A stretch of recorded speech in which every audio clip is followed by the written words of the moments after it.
Bonjour les rôlistes, je m'appelle Bruno et je suis un vieux gamer. Dans mes vidéos précédentes à propos des jeux de grandeur nature, euh, j'ai parlé des problèmes qu'on a à appliquer les talents réels dans un jeu. Par exemple, les compétences au combat. J'ai laissé entendre que j'ai passé pour plus dangereux que je suis euh, à cause de l'âge de mon arme, puis le fait que je portais pas d'armure dans une place que tout le monde en portait, ce genre de détails-là. Peut-être ma confiance, ou je sais pas. Mais, ouais, c'est pas évident. Euh, je vais vous donner quelques petits exemples particuliers qui sont arrivés dans un contexte du jeu de rôle sans nécessairement être 100% un GN. Euh, j'ai été moniteur pour un camp d'été de jeu de rôle à Québec. En fait, on était situé au Mont-Saint-Anne. On avait fait quelques activités avec le groupe avant.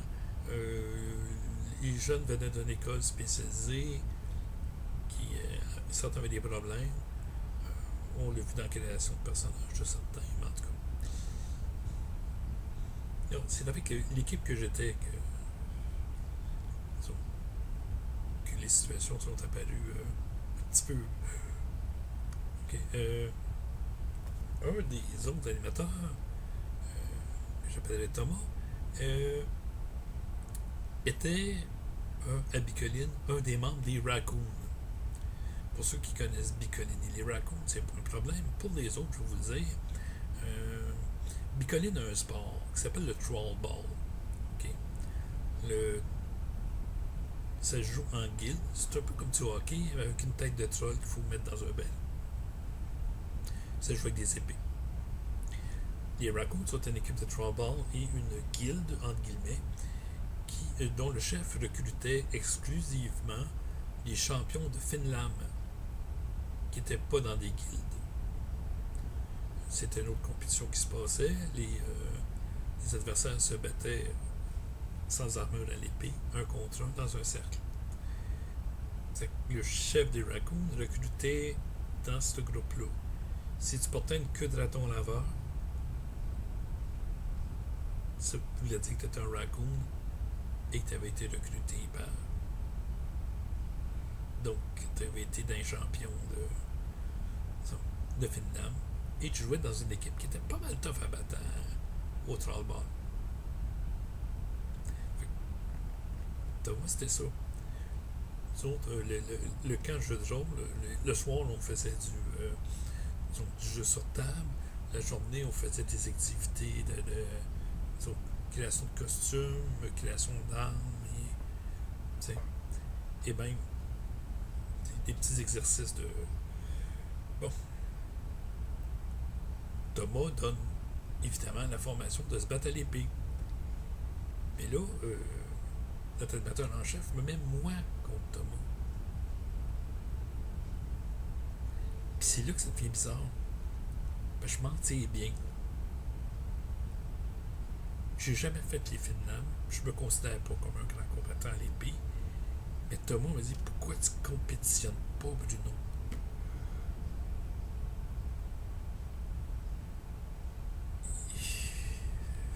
Ben, je suis tout le temps pogné à faire d'autres affaires, je peux pas le temps. Voyons, tu t'en serais bien sorti, là. J'ai de la misère contre toi. J'avais même réussi à gagner une couple de fois les. J'ai fait comme non, non, non. Mais non, je me voyais pas de même. Mais un gars qui a fait les Finlandes dit non, t'aurais été loin. Ok. Vraiment, j'étais vite, puis j'étais précis. Les deux affaires avaient besoin de plus. Ok. Euh, j'ai appris aux jeunes certaines choses parce qu'on se retrouvait souvent à se diviser en petits groupes pour faire des exercices.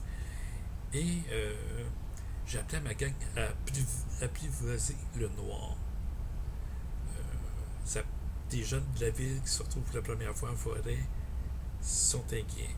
Il faut qu'ils fassent des exercices avec d'autres gangs dans une forêt la nuit, c'est pas rassurant.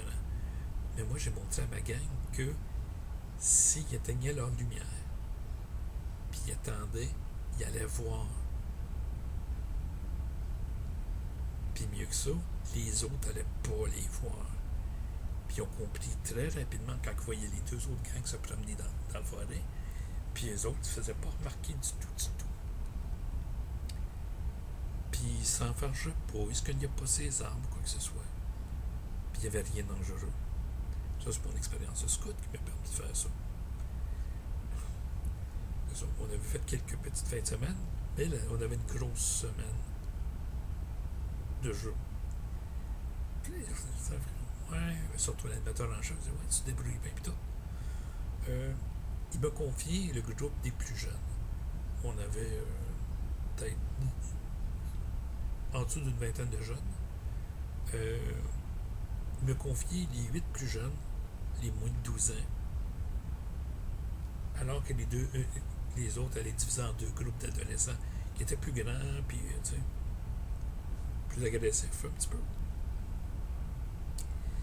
Là, l'exercice, c'était, il y a un sentier dans la forêt. Nous, on va se mettre en embuscade. Et les 2 autres groupes allaient arriver un après l'autre. Là, la théorie voulait que nous, on sorte de l'embuscade, on se fasse massacrer par les plus vieux. Et quand le groupe allait arriver, il allait tomber sur le premier groupe d'ados en embuscade.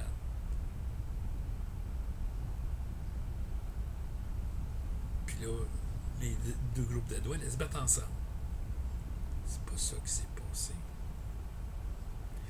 Moi, j'en avais un qui avait une cape turquoise qui était pas camouflable. Lui, je l'ai mis plus loin dans le sentier. Les autres, je les ai camouflés. Je dis, à mon signal, quand je vais crier Spoon, oui, je vais vous expliquer pourquoi Spoon, vous sortez pour vous attaquer. Ils étaient pas mal en confiance quand ils ont vu qu'après que j'ai caché le premier, qui était complètement invisible. Puis l'autre que j'ai mis plus loin dans le sentier, pourquoi tu me mets plus loin dans le sentier au lieu de me cacher moins? Un, t'es bien en jaune et en turquoise. 2, toi, t'es la peau. Quand les autres vont te voir, puis ils vont penser que t'es en reconnaissance parce que toi, ta job, c'est de te sauver plus loin dans le sentier. Parce qu'il y avait des beaux buissons là. Parce que je les ai mis, il n'y en avait pas de buissons, presque pas. Dans le feu, puis en disant, il arrive. Eux vont s'attendre que le groupe est plus loin.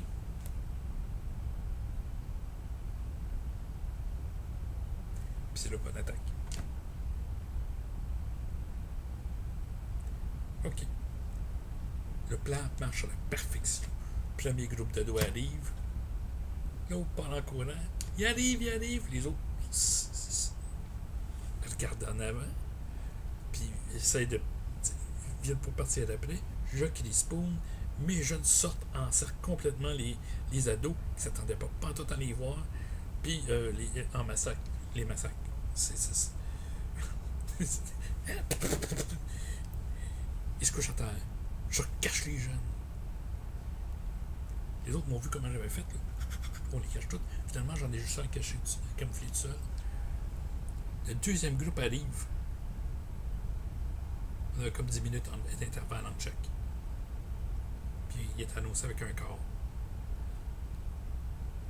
Puis il voit le premier groupe qui est couché à terre.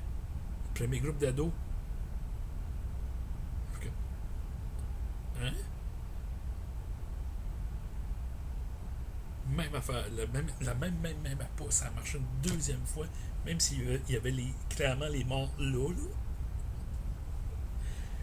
L'autre qui s'enfuit, la gang vient pour partir d'après, je crie Spoon, embuscade. La leçon, c'était fiez-vous pas à l'évidence. L'évidence vous a trompé 2 fois. Vous aviez cru que vous gagneriez contre les plus jeunes. Puis vous aviez cru qu'il n'était pas capable de le faire. Que l'embuscade était plus loin. C'est ça que vous avez cru. Là.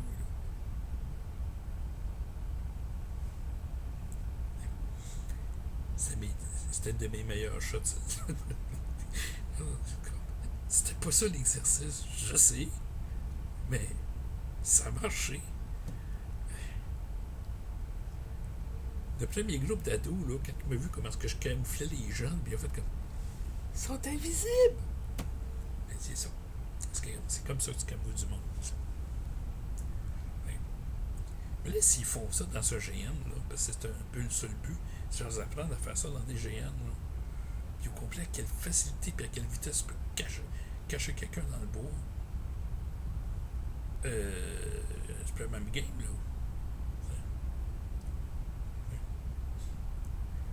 Ça, il n'y a pas de talent sur une fiche dans ce géant pour être de même. Ouais. C'est comme j'ai pas une fiche qui me dit c'est quoi mon niveau de combat réel. Ouais. Je suis sûr qu'il va y avoir des systèmes que je vais pouvoir faire désarmer ou je fais 3 de dommages au lieu de 2 avec mon arme. Ok. Mais si je te touche 5 fois, avec mon arme qui en fait juste 1, je te fait 5 fois, là. T'sais, je suis capable de bloquer tous tes coups. Ça sert à rien. T'sais. Oui, il y a littéralement un gars dans ce GN qui me, en face de moi, m'a pris son épée, m'a tapé dans le dos, m'a fait backstab. Ben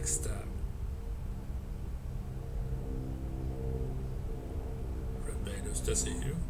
Puis il est parti. Je portais une armure de métal.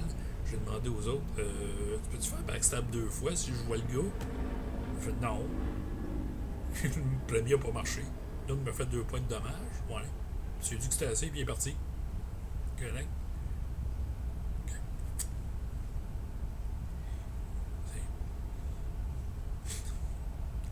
Ben, une évaluation de talent.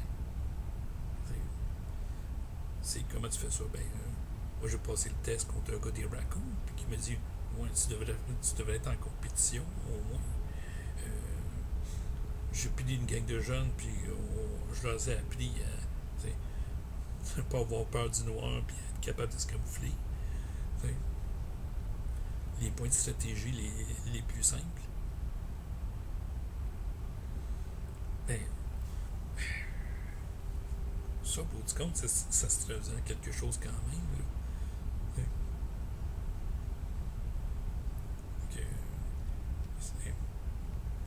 Je suis peut-être pas le meilleur pour apprendre à comment faire des costumes, mais il y a quelques talents qui ont eu, qui leur sont servis, puis qui leur a fait découvrir un petit peu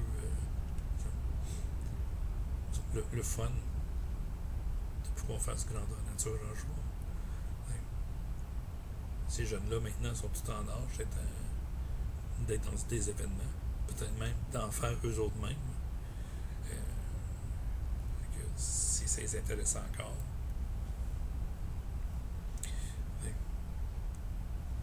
Qu'est-ce qu'ils appliquent encore de ces choses-là? Tout est la question. Fait que, oui. Quelle question que je pourrais poser avec ça? Ouais.